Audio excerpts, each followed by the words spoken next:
um pouco verdade mesmo que a Rússia abandonou ali o Estado sírio, não é? Aliás, a Rússia vem se notabilizando por abandonar aliados. Mas eles têm os próprios problemas para prestar atenção agora. Exatamente. Mas tá bom, é verdade.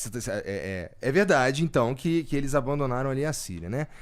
Porque eles têm essa guerra com a Ucrânia aí, mas eles estão sangrando mesmo assim, do ponto de vista econômico, com investimento forte nessa guerra aí, a ponto de acontecer isso, perder um ponto como esse, como a Síria? Então, Igor, então sim, a Rússia, muito possivelmente, né? Quando eles fizeram a invasão à Ucrânia, eu não acho que eles esperavam que fosse uma guerra de 2 anos, como que tá durando. Tanto que eles mandaram colunas ali de blindados pela Bielorrússia, invadiram por quase todas as fronteiras, e eles foram percebendo dificuldades de avançar em alguns pontos. Aí começou a ser uma guerra de trincheira, eu falei que a Rússia vem avançando, parece que é um rolo compressor. É nada, é um avanço assim de quilômetros, né, poucos quilômetros aqui por dia. Então isso custa dinheiro, isso custa homens, né, pessoas que têm que servir. A Rússia agora está pedindo ajuda para militares norte-coreanos, que inclusive já estão na Rússia, participando ali da retaguarda, da reconquista de uma região chamada de Kursk, que a Ucrânia invadiu. Então, tá sangrando. Claro que também, não é que a Rússia está destruída. Quando você pega o crescimento econômico da Rússia, por exemplo, teve um crescimento do PIB até que importante esse ano. Claro que crescimento do PIB também não é definitivo, por quê? Crescimento do PIB significa que o país está produzindo mais. Mas pode ser porque está se endividando, porque está produzindo armas, equipamentos. Então a dívida também vai aumentando. O rublo vem desvalorizando. A Rússia achou que a vitória ia ser muito mais fácil. Muito possivelmente ela vai vir. As regiões que foram invadidas dificilmente vão ser reconquistadas pela Ucrânia. Mas há um peso de uma Rússia totalmente sancionada por vários países, com uma dívida crescente, com o rublo desvalorizado, muito possivelmente sem poder participar de vários organismos internacionais.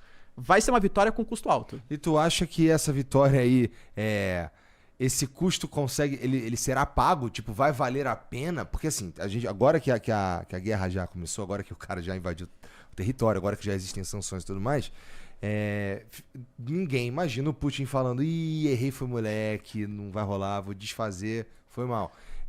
Não, agora ele vai tentar chegar no objetivo, né?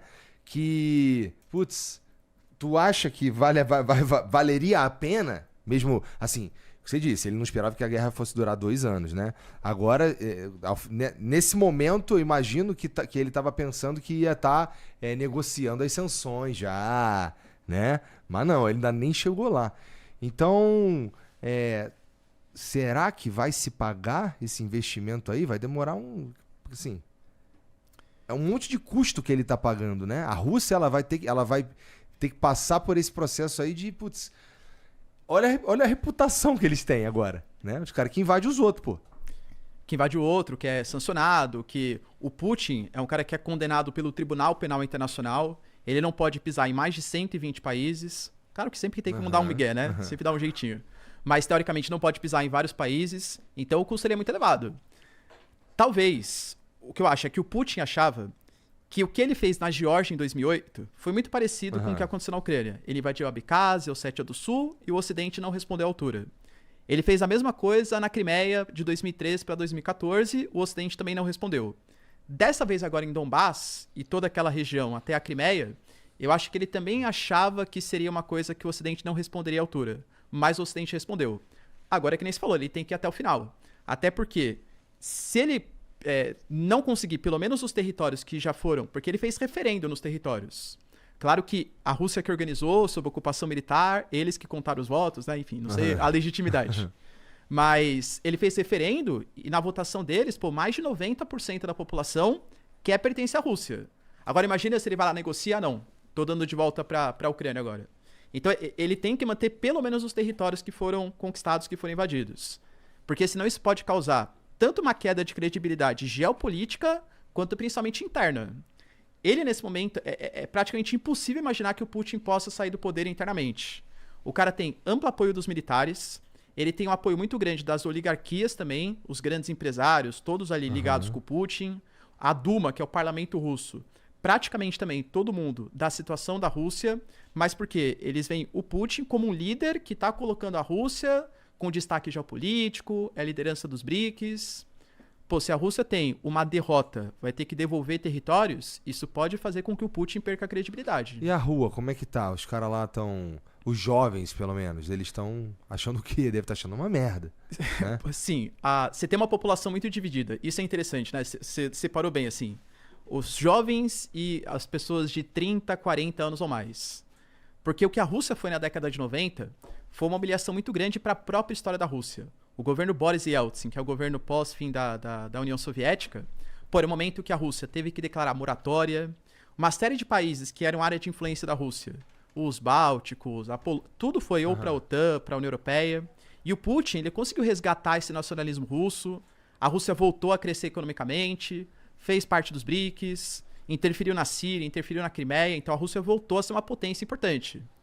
Só que os jovens russos, eles não viveram o que foi a Rússia dos anos 90.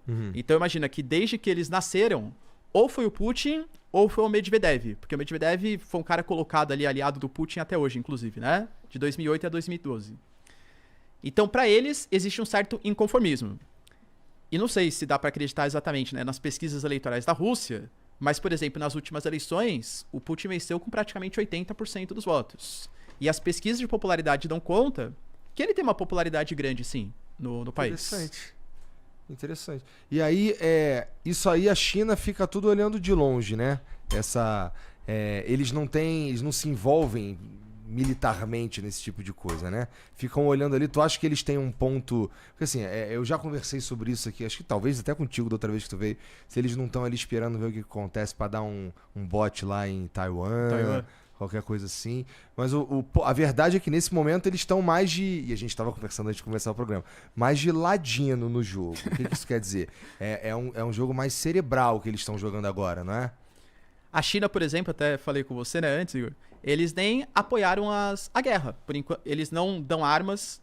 O Ocidente reclama que a China vende insumos para as armas que são produzidas na Rússia. Mas aí também, é comércio que eles fazem com os russos. Mas declaradamente eles não vendem armas, equipamentos, munições. A China, por exemplo, ela se posiciona como um país, junto com o Brasil, inclusive, que tá querendo... Até nome bonitinho, eles chamam de Aliança da Amizade. Bonitinho, né? Eles estão juntando uma série de países do sul global para tentar colocar a Rússia e a Ucrânia na mesa de negociações para tentar deliberar sobre a paz, entende? Por quê? Porque a China hoje, ela, na minha concepção, pode ser que, sei lá, a China invada Taiwan amanhã, né? Não tenho informações privilegiadas. Mas creio eu que a China não tem o interesse agora de fazer uma invasão em Taiwan. E muito menos comprar uma guerra com a Rússia, comprar uma guerra no Oriente Médio. Por quê? A China hoje, ela tem um objetivo muito grande, que é se tornar a maior potência econômica geopolítica, superando os Estados Unidos. E eles ainda não são. Mesmo que futuramente eles passem a economia americana, e possivelmente vão passar mesmo, isso não significa ser a maior potência geopolítica. Por quê? É verdade. Os americanos, eles continuam tendo o dólar, que é a moeda mais utilizada no planeta. O sistema SWIFT, que faz a comunicação bancária, é controlado pelos Estados Unidos. Os americanos têm a maior influência cultural do planeta, com as suas marcas. Militarmente, nem se compara o poder americano com o poder chinês, entende? Então a China ela vem avançando nesses pontos. Se a China ela faz uma guerra contra Taiwan, por exemplo, isso com certeza vai significar sanções, bloqueios, expulsões de organismos multilaterais para a China. A China não quer isso agora. Os caras têm um plano de até 2049, que é os 100 anos da Revolução Chinesa, fazer o que eles chamam de The Road and Belt, a nova Rota da Seda. Os caras estão investindo em ferrovia, rodovia, portos, aeroporto, tudo para criar uma situação de dívida em vários países, para manter uma dependência geopolítica e econômica frente aos chineses e para ter acesso a matérias-primas mais baratas. Pô, mês passado, os chineses inauguraram no Peru um porto de 1,3 bilhão de dólares, por uma estrutura gigantesca. O que foi? Não, sensacional. 1,3 bilhão de dólares. Sim. É um número insano, meu irmão. E isso é importante até pro Brasil, acredita? Porque os chineses eles têm um plano de fazer o que eles chamam de ferrovia bioceânica. Porto ali do Rio de Janeiro, uma ferrovia cortando o Brasil, chegando até o litoral do Peru. Vai fazer com que o Peru tenha acesso ao Oceano Atlântico, muito mais facilitado. O Peru não é tão relevante assim para a economia global. E o Brasil, conseguir ter acesso ao Oceano Pacífico, ali você tem a costa oeste dos Estados Unidos, tem a Rússia, tem a China, que é o nosso maior parceiro comercial, os japoneses, os tigres asiáticos, a Austrália. Pô, então assim... Dá uma facilitada maneira. Com certeza. Tanto que a China até estava pressionando para que o Brasil entrasse nessa nova Rota da Seda. O Brasil falou que vai ouvir as propostas de projeto de infraestrutura, mas sem assinar um documento. Estou na Rota da Seda. Tem que fazer isso mesmo, né, cara? A gente não...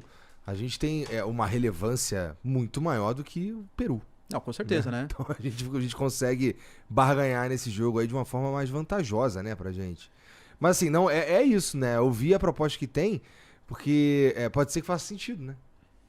E acho que faz, pô. Qualquer um que queira investir na gente, seja Estados Unidos, China, Alemanha. Se o Brasil, e eu costumo colocar 3 países nessa posição, Brasil, Turquia e Índia, são 3 países que são potências no sentido de população, economia, tal, e eles conseguem jogar o jogo de negociar com os dois lados. A Índia, por exemplo, faz parte dos BRICS, mas fala que não é a favor da desdolarização, que é uma pauta meio que assim, mais favorável aos Estados Unidos. O Brasil, pô, a gente tá numa região que sempre foi muito forte de influência dos Estados Unidos. E a gente quer receber investimento dos caras. Só que a China também quer investir na gente. Só que a gente também está tentando pautar uma desdolarização, uma criação de um banco alternativo ao FMI e ao Banco Mundial. Na minha concepção, é o melhor jogo que o Brasil pode jogar. Porque aí, os Estados Unidos está reclamando então que a gente está se associando à China? Faça investimento com a gente. A gente está disposto também a negociar com vocês. A gente tem jogado direitinho esse jogo aí? Na tua opinião? Eu acho, às vezes, a gente tá uma posicionada muito pró lá do BRICS da força, coisa que não precisava. Talvez nem lá do BRICS da força, mas, por exemplo, se a gente pega a defesa que o Brasil fez da Venezuela durante o processo eleitoral da Venezuela, eu acho que a gente, hoje tá certo, mas a gente foi muito mais do que precisava, entende? Entendi. Eu também acho. Porque, assim, a Venezuela falou, não, a gente vai fazer o acordo de Barbados e a gente vai respeitar a democracia. Aí começou o processo eleitoral, a Maria Corina Machado não pôde participar. A Brasil, tá bom, vai. Participa a Corina Iores. Ah, não. A hora... Juro, foi essa história mesmo, tá? A hora que ela foi se certificar, deu uma falha no sistema eleitoral, putz, não deu pra ela se colocar como candidata. Foi essa a justificativa que eles deram. Deu uma falha no sistema eleitoral, deu um bug no sistema. E aí tiveram que colocar o Edmundo Gonzalez, que foi só o 3º nome pra ser o candidato da oposição. O Brasil ainda assim não. Beleza, estamos apoiando tudo tal. Aí depois passou o processo eleitoral, teve a parte das atas eleitorais, que tinham que ser apresentadas e tal. O Brasil falou, por favor, governo venezuelano, CNE, que é o órgão eleitoral da Venezuela, apresente as atas eleitorais. Os caras não apresentaram e a gente ficou enrolando. Mesmo com todos os países já tendo debandado, porque era nítido que houve algum tipo de fraude eleitoral na Venezuela, o Brasil comprou a briga durante muito tempo. Hoje já... Isso segurando um monte de rojão aqui, porque era motivo pra receber crítica interna aqui o tempo inteiro. E totalmente desnecessário, né? Sim, desnecessário, concordo. Assim, apoiar a Venezuela acho legal. Por exemplo, vamos ter uma cúpula do Unasul, por exemplo. Aí a Venezuela vai ser convidada pra participar. Não vejo problemas, porque é um país que, pô, um país importante, que tem petróleo, reservas de gás, enfim, né? Importante aqui pra gente. E que inclusive faz parte do Mercosul. Tá suspensa hoje porque não respeita a democracia e os direitos humanos, mas é um país importante, né? Agora, defender a suposta democracia local com todas as evidências que houve fraude eleitoral, na minha concepção, isso joga contra o Brasil mesmo. Tal, cara, assim, eu queria entender qual que é a pira de defender ditador, pô. Né? Não dá pra entender qual que é essa pira aí. O custo é muito alto, pô. Custo pra você, assim, na hora da eleição mesmo, porra. E acho que os benefícios, eles são poucos, né? Se ainda fosse defender ditador igual, sei lá, os Estados Unidos fazem, que defende a ditadura saudita, que defende ditadura no Catar, por exemplo, pelo menos os caras têm interesse de manter bases militares, interesse na exploração de petróleo. Não é eticamente legal, mas dá pra entender. Tá. Agora, defender a ditadura venezuelana, nesse caso, pra mim, nem sentido geopolítico faz, entendeu? Entendi pra caralho. Tá.